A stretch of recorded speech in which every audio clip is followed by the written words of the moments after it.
കേരളത്തിലേക്ക് രാസലഹരി കയറ്റി അയക്കുന്ന സംഘത്തിലെ പ്രധാനികൾ പിടിയിൽ. കൊല്ലം മുണ്ടക്കൽ സ്വദേശി അദ്വൈത, കണ്ണൂർ പറശ്ശിനിക്കടവ് സ്വദേശി മുഹമ്മദ് സിജാഹ് എന്നിവരാണ് ശാസ്താംകോട്ട പോലീസിന്റെ പിടിയിലായത്. കഴിഞ്ഞ ഫെബ്രുവരിയിൽ ശാസ്താംകോട്ട ICS ജംഗ്ഷനിൽ നിന്നും MDMA പിടികൂടിയ സംഭവത്തിൽ നടത്തിയ അന്വേഷണത്തിലാണ് ഇരുവരെയും ബംഗളൂരിൽ നിന്നും പിടികൂടിയത്.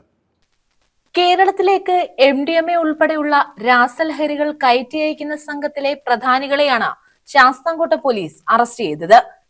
ഫെബ്രുവരിയിൽ 23 ഗ്രാം MDMAയുമായി ICS ജംഗ്ഷനിൽ നിന്നും യുവതിയെ പിടികൂടിയിരുന്നു. ഈ കേസിൽ രണ്ടാം പ്രതിയായ ഷംനാദിനെ പോലീസ് കസ്റ്റഡിയിൽ വാങ്ങി ബംഗളൂരുവിൽ തെളിവെടുപ്പിന് കൊണ്ടുപോയപ്പോൾ ഷംനാദിന് MDMA കൈമാറിയ സംഘത്തിലെ 3 പേരെ പിടികൂടിയിരുന്നു. പിടികൂടിയവരിൽ 2 പേർ കൊല്ലം കരുനാഗപ്പള്ളി സ്വദേശികളും ഒരാൾ കർണാടക ഷിമോഗ സ്വദേശിയുമായിരുന്നു.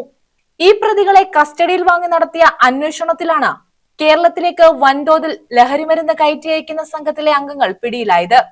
കൊല്ലം മുണ്ടേക്കൽ അദ്വൈതം വീട്ടിൽ 27 വയസ്സുള്ള അദ്വൈത, കണ്ണൂർ പറശ്ശിനിക്കടവ് സൽവോ മൻസിലിൽ മുഹമ്മദ് സിജാഹ് എന്നിവരാണ് പിടിയിലായത്. കേരളത്തിലേക്ക് ഇവർ വർഷങ്ങളായി വൻതോതിൽ രാസലഹരി കയറ്റുമതി ചെയ്യുന്നുണ്ടായിരുന്നു. സിജാഹിനെ മുൻപും പോലീസ് പിടികൂടിയിട്ടുമുണ്ട്. സിജാഹ് 3ഓളം NDPS കേസുകളിൽ പ്രതിയാണ്.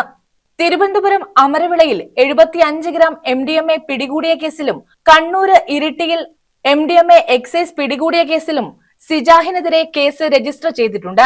മംഗളൂരുവിൽ റേഡിയോളജി പഠനത്തിന് പോയതാണ് അദ്വൈത. കൊല്ലം റൂറൽ ജില്ലാ പോലീസ് മേധാവി വിഷ്ണു പ്രദീപിന്റെ മേൽനോട്ടത്തിൽ ശാസ്താംകോട്ട DYSP പ്രസാദ് ശാസ്താംകോട്ട, SHO മൃദുൽ കുമാർ എന്നിവരുടെ നേതൃത്വത്തിൽ SI Sarath KP, ASI Biju KR, CPOമാരായ Akhil ചന്ദ്രൻ, ഫൈസൽ, വിപിൻ കുമാർ, വനിതാ CPO അഞ്ജു എന്നിവർ ചേർന്നാണ് വ്യാജപ്പേരിൽ ഫ്ളാറ്റ് എടുത്ത് താമസിക്കുകയായിരുന്ന പ്രതികളെ പിടികൂടിയത്. News bureau, Sasthamkotta.